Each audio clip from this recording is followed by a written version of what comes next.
Hi guys, I hope you're all doing great. Today I wanted to take a walk in nature. It's a beautiful sunny day and I thought it would be a great idea to talk to you guys about Earth Day. Every year on April 22nd, we celebrate Earth Day, and this year marks the 15th anniversary. Let's watch this video together from SciShow Kids to get to know more about Earth Day.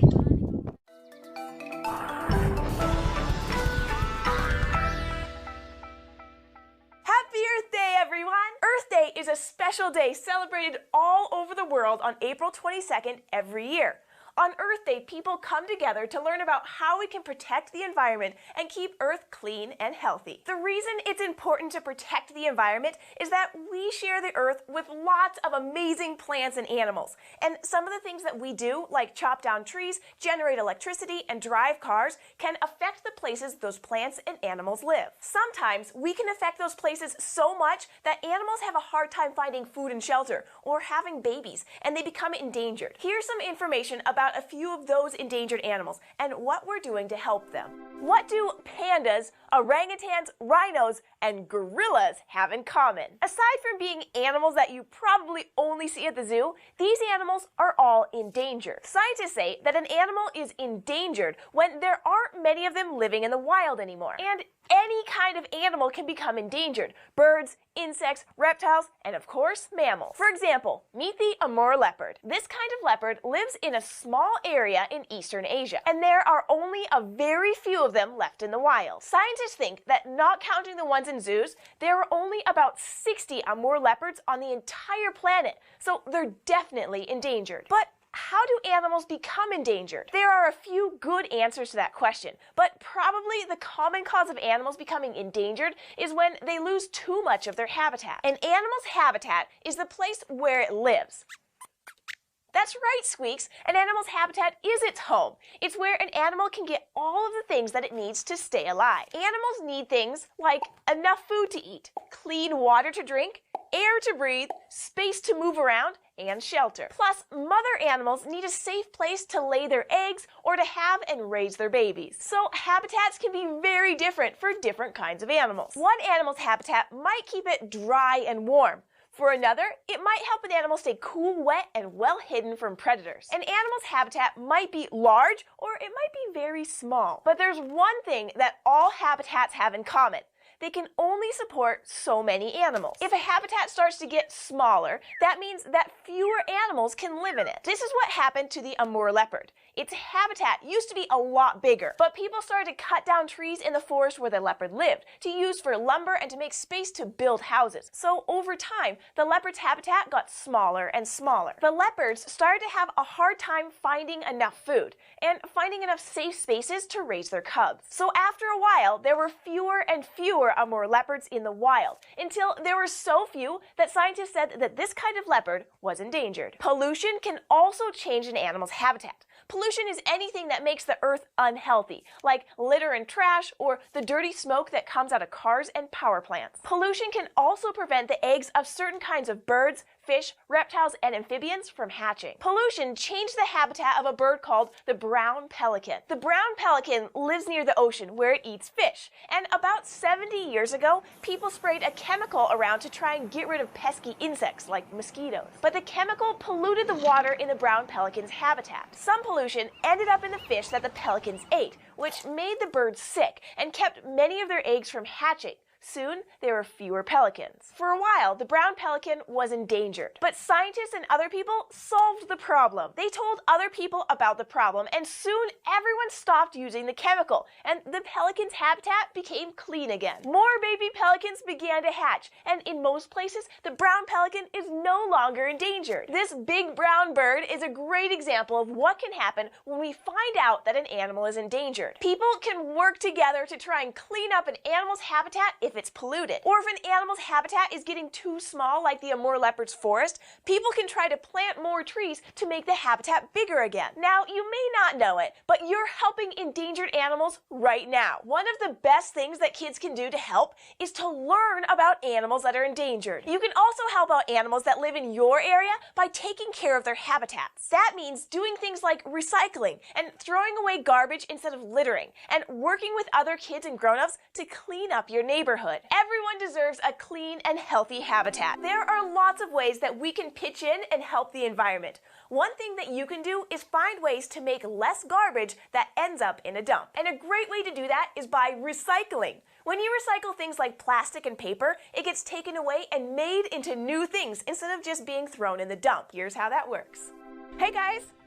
Nice work, Squeaks! We're just taking out the trash. You probably don't spend much time thinking about trash, at least not until it starts to smell and it's time to take it out. But we all make trash every day, like the eggshells left over from breakfast, or the plastic bag from your lunch, or metal cans that your mom or dad might open up at dinner time. Plus, we bring a lot of papers home from school, and they don't all fit on the refrigerator. We usually throw a lot of this trash or waste into the garbage can, but did you ever wonder what happens to all this waste? Well, it doesn't just magically disappear, and what happens to it depends on what it's made of. For example, some waste decomposes. When something decomposes, it breaks down or rots. If you've ever taken a walk in the woods, then you've probably noticed things decomposing, like the leaves that fell last autumn, or an old log. You can tell that those things are decomposing because they're very slowly getting brown and mushy. They decompose because those things came from something that was once alive. The leaves in the log were once parts of a tree. And we make waste that decomposes too. Usually, this waste is also made of things that were once alive, like apple cores, eggshells, banana peels, and pretty much all of the leftover food from your table. This kind of waste can be put to good use as food for your garden, called compost. We're going to talk about how you can make compost in another episode. But what about the waste that doesn't rot or break down? Some of this waste goes into a dump, also known as a landfill, and it basically just sits there, making a big, smelly mess. And it'll keep sitting there for a long time. Luckily, there's a way that you can get rid of your waste without adding to that mess. By recycling. Recycling means taking waste and making it into something else. Maybe you have a recycling bin like this in your school or even in your own house. Things that we can recycle include metal, plastic, and paper. So let's check out what happens to the waste that you put in the recycling bin. First, all of the recycling is collected and sorted into different kinds of waste. All the plastic goes into one pile, all the metal in another, and the paper gets its own pile. The metal is taken to a special factory where it's crushed and then squished together with the metal from other recycling bins. This big lump of metal is then chopped into little tiny pieces. Next, those pieces are melted in a big oven and then poured into molds shaped like blocks. These new blocks of metal are then sent to other factories where they can be used to make other things made of metal. So the metal cans that you throw into the recycling bin don't go to the dump. They get a whole new life as a new can, or a piece of foil, or even part of a bike or a car. And your old milk jug, made of plastic, can be turned into something new too. It's also taken to a special factory where the plastic is shredded into tiny bits and then melted in a really hot oven and made into little pellets. Factories can take these pellets and make them into new things like water bottles and food containers, and even bigger things like park benches, carpet, and even some kinds of clothing. So what about all those papers that you've brought home? Paper is recycled in a way that's a little different from metal and plastic. It's taken to a recycling center where it's mixed with other paper and a whole bunch of water until it gets all goopy. This goop is then smashed between two rollers which squish it into big flat sheets. These sheets are left to dry. Then they're cut into pieces of new paper, which we can use for art projects. If you think about it, when we recycle, we're breaking down waste that doesn't decompose on its own. And that makes less waste for all of us. So keep recycling. Another great way to make less waste is to reuse things. Squeaks and I have turned empty plastic bottles into terrariums, glass jars into fun ocean dioramas, and scraps of paper and fabric into awesome art. Our friend Dino stopped by to teach us another way to reuse things and help animals in our neighborhood at the same time. Hi everyone, it's me, Dino. Jessie's on spring break, so she said that I could come visit and teach you about two of my favorite things. Birds and recycling. Now, you may not know this, but birds love recycling. Not only does it help make the world cleaner, you can also recycle some things that you might usually throw away and turn them into bird feeders. Bird feeders for feeding birds, like me. So, first things first, let's talk about what we birds like to eat. We love things like insects and worms and ticks for sure. I can't get enough of those delicious ticks. But we can also eat some kinds of people food, like nuts, sunflower seeds, peanut butter, and fruit, including my own personal favorite, apples. And even though we love to eat lots of things humans like, there are some human foods that can be dangerous for birds. The first big one to avoid is chocolate. You might think chocolate is really yummy, but it's no good for birds. So if you're going to put peanuts or other things in your feeder for me, help me out and make sure they don't have any chocolate on them. Thank you in advance. Another food you should avoid is bread.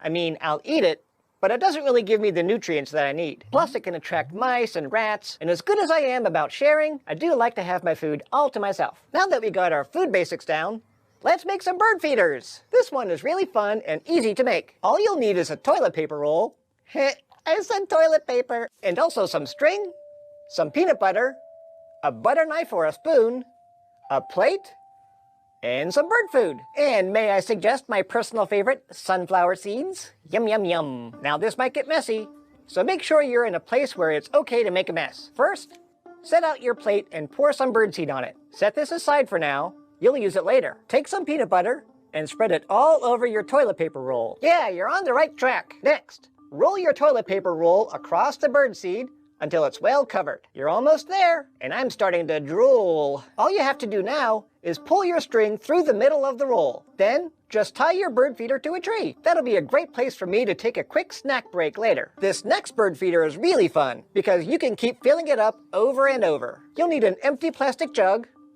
a marker, birdseed, and scissors. For this feeder, you should ask for help from a grown-up. First, draw a circle on one side of the jug where you want your birdie friends to get their food. On the opposite side, draw another circle. Next, ask for help from a grown-up and cut the circles out. That looks great. Now you can fill your feeder with bird food. And finally, you can hang your bird feeder on a branch using the jug's handle. No string needed. Okay, I have one more fun bird feeder to show you that's really easy to make. All you'll need is an empty plastic bottle, some string, scissors, birdseed, and a wooden spoon. And if you have an extra pencil lying around, that'll work too. First, mark a spot on the bottle near the bottom, about the width of your wooden spoon or pencil. Now, flip your bottle over and mark a spot opposite the one you just made. Make a third mark about an inch above that one. Then get some help from a grown-up to cut out those 3 holes. Once the holes have been cut, slide your wooden spoon or your pencil through the 2 lower holes. Now you've made a perch for birds to stand on, and a hole for the seed to spill out. All that's left is to fill the feeder up and hang it outside. By recycling your leftover stuff and turning it into bird feeders, you're helping the environment, which keeps you healthy, and you're giving your neighborhood birds a meal, which keeps us healthy, which is just so